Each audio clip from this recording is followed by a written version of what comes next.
여러분 안녕하십니까? 사도신경 강해 계속되고 있습니다. 지금 우리 전능하사 천지를 만드신 하나님 아버지를 내가 믿습니다의 하나님 아버지, 뭐 아버지란 표현이 꼭 있어야 되는지 모르겠는데 하나님 얘기를 지금 계속 하고 있습니다. 지난번에 유일신 하나님이 어떤 의미를 갖는지에 대해서 좀 말씀드렸습니다.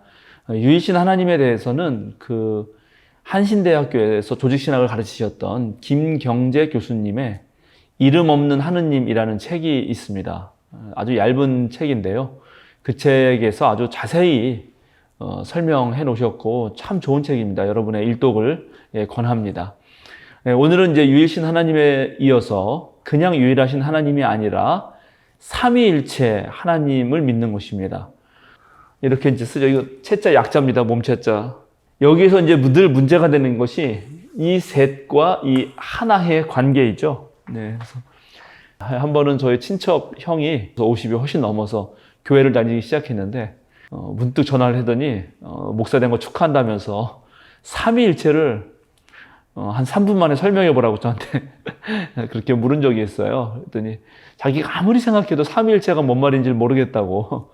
그래서 제가 이제, 그 형에게 또 이렇게 답변한 적이 있습니다. 초등학교 1학년한테 미적분을 설명하기란 참 어려운 것이다. 뭐 이렇게 3분 만에 미적분은 설명이 안 된다. 이런 말을 한 적도 있는데, 삼위일체가 무엇인지에 대해서는 사실은 무척 어렵습니다. 일단 삼위일체가 이해가 안 되는 것이 그것이 우리에게 의미가 있습니다. 즉 하나님을 삼위일체라는 표현을 통해서 이해가 된다면 그런 하나님은 안 믿어도 좋습니다. 그러니까 사실 하나님의 본성은 인간의 사유나 인간의 언어로 붙잡히는 개념은 아니다.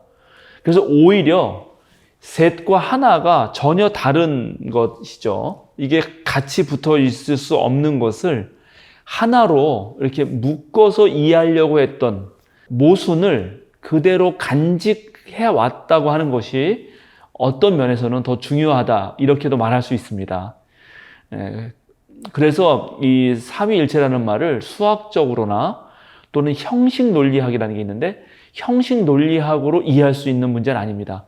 흔히 이제 이 3이라고 하는 숫자는 많다라는 것을 뜻하는 대표적인 개념입니다. 단순히 셋이 아니라 많다라는 개념이고요. 그러니까는 이거는 뭘 뜻하는 거냐면 다를 뜻하는 것입니다. 다수성에. 1은 진짜 하나죠. 이거는 1과 다의 문제이거든요. 1과 다는 다른 거죠. 이건 많은 거고 정말 이건 하나밖에 없는 것입니다. 이거를 하나에 묶으려고 하는 것은 형식 논리학적으로는 모순입니다. 그런데 삼위일체 개념은 형식 논리학적으로 이해하려고 하는 개념이 아니고 그리스도교가 발생했을 당시에 첫 신앙인들, 즉 예수님을 하나님으로 고백할 수밖에 없었던 사람들의 삶과 역사와 그들의 체험을 간직하고 있는 말로 이해하는 것이 좋습니다. 어떤 체험이 이런 논의를 만들게 했느냐가 중요하다는 것이죠. 이런 말이 나오기까지는 그리스 철학이 엄청난 영향을 미쳤죠. 예를 들어서 이 분필 하나가 존재하려면, 이 분필 하나가 존재하지 않습니까, 지금? 이것이 존재하려면 우리는 아주 간단하게 생각할 수 있는 것이 이것을 만든 재료가 필요하죠. 재료가 필요합니다. 재료. 그리고 이것이 요 모양이 되기 위한 일종의 설계도가 필요하겠죠. 설계도. 그리고 이 재료를 가지고 이 설계도에 따라서 이 분필을 만드는 제작자가 필요합니다. 그래서 어떤 하나가 존재하려면 언제나 재료와 설계도와 제작자가 필요하다라고 하는 그런 그리스 철학의 사유가 있습니다.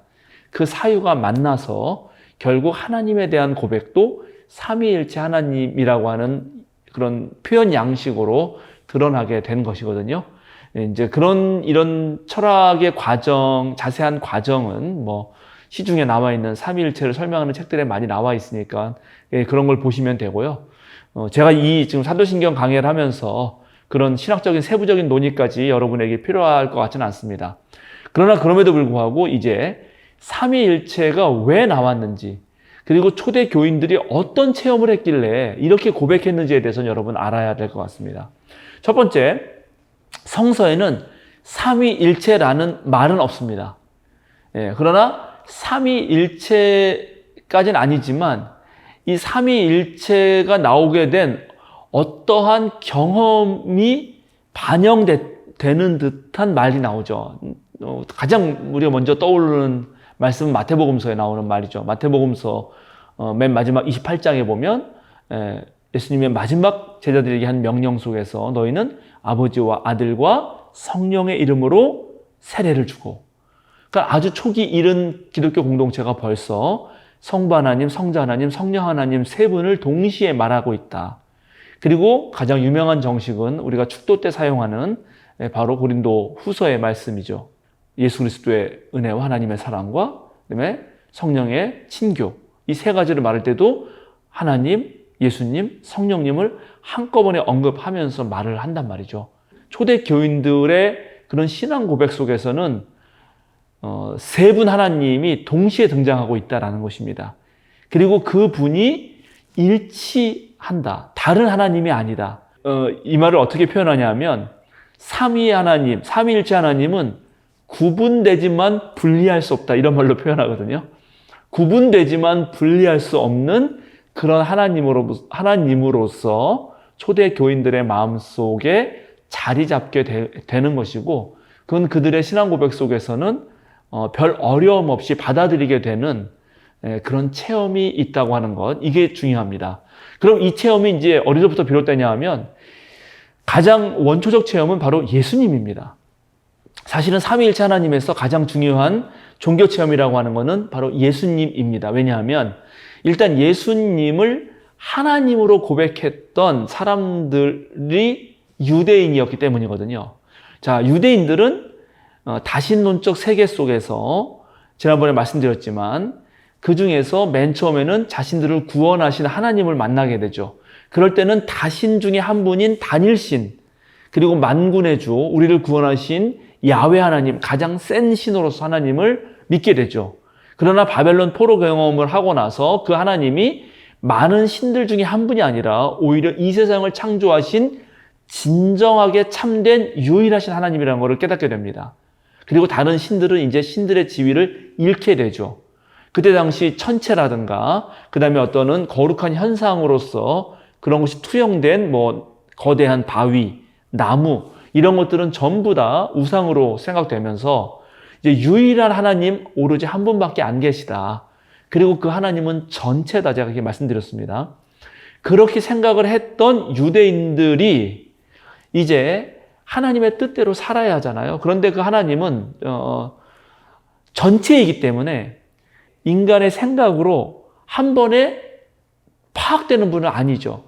그래서 언제나 하나님은 모름, 때때로 없음, 또 다른 말로는 보이지 않는 존재로 등장합니다. 하나님 체험을 하지만 그 하나님을 완벽하게 알 수는 없단 말이죠. 그래서 유대인들에게 이제 과제는 뭐냐면 어떻게 하나님의 뜻을 알 수 있느냐 하는 거죠. 그리고 하나님의 뜻을 가장 확실하게 알 수 있는 방식이 필요했는데 바로 그것은 뭐였냐면 일단 유대인들에게는 율법이었습니다. 성경에 나와 있는, 특별히 모세오경에 나와 있는 그 율법 조문, 613가지의 율법 조문을 철저하게 따르는 것으로서 바리새파 같은 경우는 구전되어 오는 율법까지도, 그리고 율법의 적용, 일상생활의 모든 적용까지도 다 준수하는 것으로서 하나님의 백성으로 산다라고 생각했던 것입니다. 그런데 초대 교인들은 이제 예수님을 만나죠. 글자로 적혀 있는, 말로 되어 있는 하나님의 말씀이 아니라 살아서 직접 활동하시는 한 인격체로서 예수님을 만나게 되고요. 그리고 그 예수님을 통해서 이들의 결국 신앙 고백은 하나님을 만났다라는 고백에 이르게 되는 것입니다. 이것이 삼위일체의 시작입니다. 그리고 바로 이 신앙 고백 때문에 이 예수님을 따르던 사람들은 유대교에서 결국 축출을 당하고요. 축출당한 사건을 계기로 이제 본격적으로 그리스도교가 생성되죠. 인간이 이제 하나님 만나는 방식은 성서뿐이었는데 성서는 글이었고 말이었지 않습니까? 그런데 글과 말을 넘어서서 실제 인격적인 어떤 인격체를 통해서 만났다고 하는 이 체험은 너무나 놀라운 것이었습니다. 그러니까 이게 우리가 구약과 신약이라고 성경을 그렇게 표현하게 된 계기가 된 거죠. 예수님을 만난 이후의 사람들은 옛날 있었던 모든 문헌을 옛날 약속이라고 말할 정도의 그런 엄청난 체험을 했다는 것입니다. 제가 이제 이 비유 때문에 이런 얘기를 많이 듣는데, 우리 저 중고등학교 시절에 펜팔 많이 했거든요. 그래서 뭐 외국 친구를 안 되는 영어로 사귀기도 했습니다. 그러면 영어를 잘해서 예를 들어서 편지를 주고받다 보면 훨씬 더 친밀감도 늘고 상대에 대해서 많이 알았다고 생각할 수 있을 거 아니에요? 그런데 만약에 여러분, 그 펜팔로 하던 친구를 직접 그 친구가 비행기 타고 와서, 아니면 내가 비행기 타고 가서 직접 만났다고 가정을 해보시죠. 그러면 편지를 주고받았을 때 하지 못했던, 또 이해 안 됐던 많은 것들이 이해되지 않겠습니까? 그러니까 초대 교인들은 바로 예수님을 통해서 그것을 느낀 것입니다. 그러니까 이제 예수님을 만난 사람들은 예수님을 만난 그 체험 때문에 구약이 새롭게 읽히는 그런 경험을 하는 거죠. 또 제가 다른 비유를 하나 드리겠습니다. 제가 강의 많이 할 때 쓰는 비유인데요. 만약에 제가 그리스도께서 아무것도 몰라요. 그런데 어떤 친구의 전도를 통해서 제가 이제 교회를 다니기 시작했고, 교회를 갔는데 교회 가서도 너무 어색하죠. 뭐 찬송가도 잘 모르고 성경도 모르고 교회 생활도 아무것도 모릅니다. 그런데 이 친구가 그 교회 생활에 대해서 하나씩 다 알려주고요. 모든 것을 소개해주고, 내가 교회 다닐 때 무슨 설교를 들을 때, 교회 생활할 때 의심나는 모든 부분들을 이 친구가 알려줬다고 생각을 해봅시다. 그런데 오늘 이 친구가 죽었어요.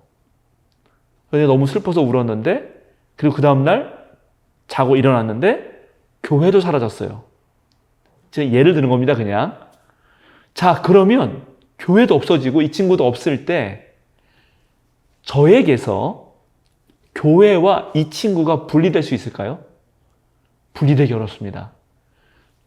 교회의 생활이라고 하는 건 꼭 이 친구와의 생활이었고, 이 친구가 알려주는 대로 저는 교회를 알았고 이랬던 것이죠. 그러니까 첫 그리스도인들의 예수님 체험이라고 하는 것은 바로 이거였던 것입니다.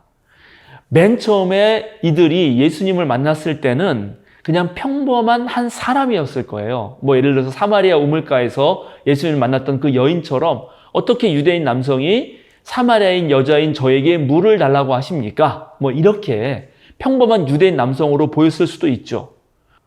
근데 그러다가 예수님의 행한 말씀과 또 기적과 이런 걸 보니까 예언자신가? 평범한 분이 아닌데? 뭐 이러한 예수님에 대한 이해가 점점 깊어가다가 나중에 예수님의 십자가의 죽으심을 통해서 이분이야말로 진정으로 하나님이 보내신 하나님의 아들이셨구나, 이걸 깨닫다가 이제 부활 경험을 하고 나서는 이분이야말로 하나님의 그리스도다 라고 하는 고백이 생길 수 있겠죠.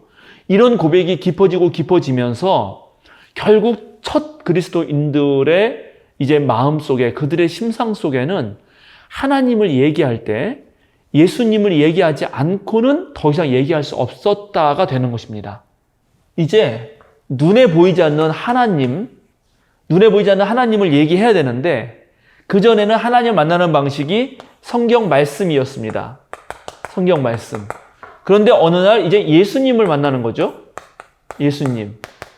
그런데 이 보이지 않는 하나님을 얘기할 때마다 예수님을 얘기해야만 한다면 결국 나중에 어떤 일이 벌어지겠어요? 예수님은 곧 하나님이시라는 고백이 이룰 수밖에 없겠죠.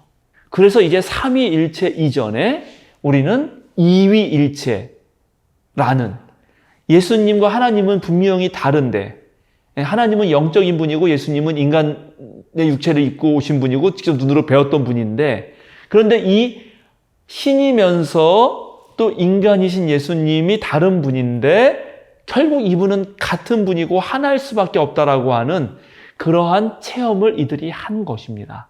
그래서 이제 예수님은 어떻게 되는 거죠?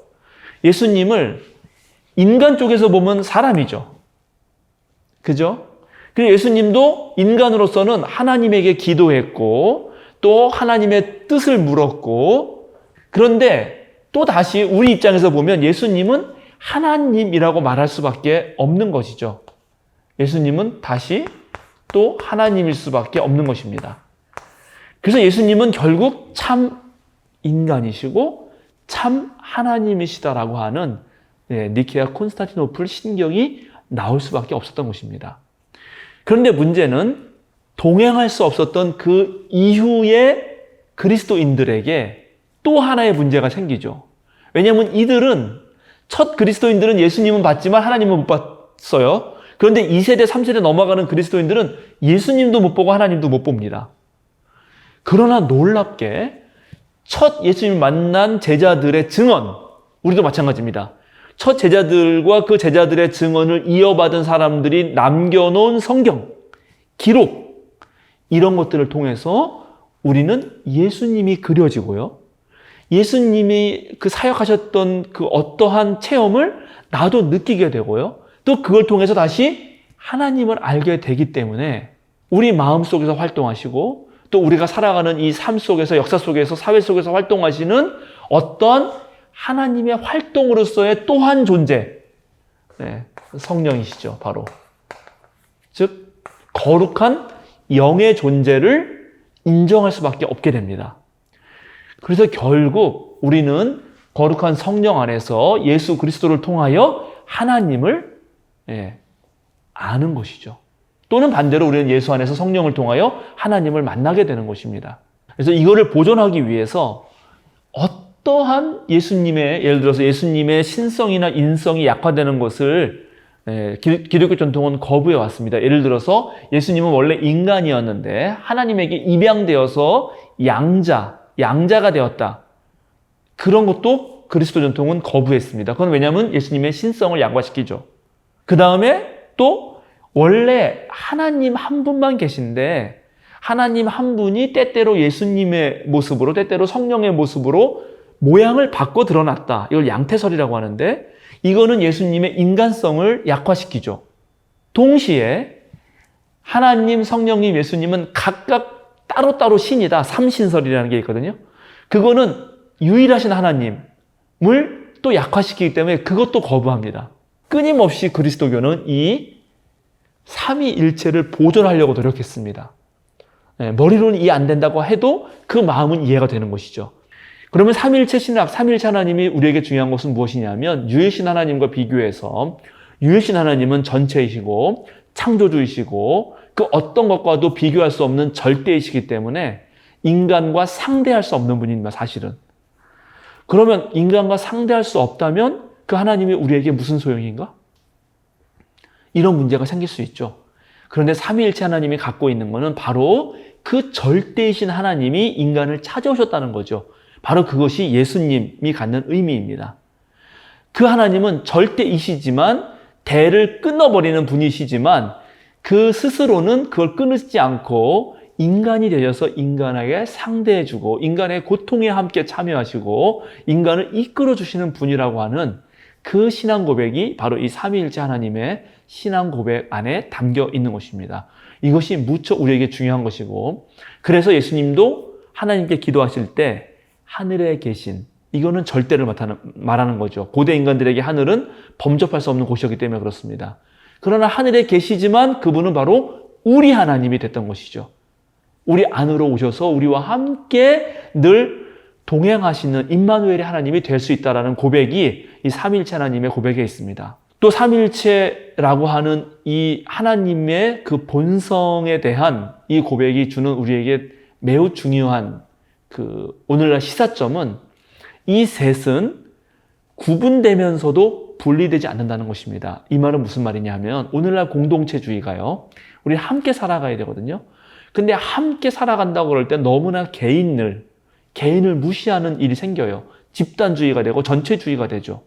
그래서 또 그 집단주의, 전체주의 싫어 이렇게 하면 또 어떻게 되죠? 그러면은 다 뿔뿔이 흩어져서 홀로 살아야 되는, 모든 일을 홀로 감당해야 되는, 서로 관심도 없고 나 몰라라 하고 그런 개인주의로 빠져버립니다.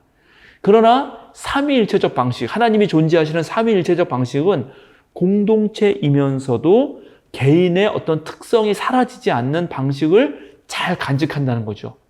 그 특성을 간직하면서도, 고유한 특성을 간직하면서도 서로 하나가 되는 그런 공동체야말로 오늘날 인류가 바로 지향해야 되고 가져야 할 그런 어떤 공동체의 본성이죠. 예, 삼일체 하나님에 대해서는 오늘 이 정도로 설명하려고 합니다. 셋이냐, 하나냐, 어떻게 셋이 하나가 될 수 있냐, 이런 것에 너무 빠지지 마시고요. 이렇게 생각할 수밖에 없었던 그 교인들을 생각해 보시고, 또 우리 성경 안에서 첫 그리스도 제자들이, 예수님의 제자들이 증언했던 그 예수님의 삶과 가르침을 통하여 우리는 궁극적으로 이 세상을 창조하시고 이끌어 가시는 하나님을 만날 수 있다고 하는 그 신앙 고백 전통에 여전히 서 있다 하는 사실을 잘 기억하시면 좋겠습니다. 자, 여러분 좋아요, 구독 부탁드리고요. 이 강의가 여러분에게 도움이 되셨다면 많은 분들에게 소개해 주시고 그것을 통해서 함께 신앙생활을 해가면 좋겠습니다. 여러분 감사합니다.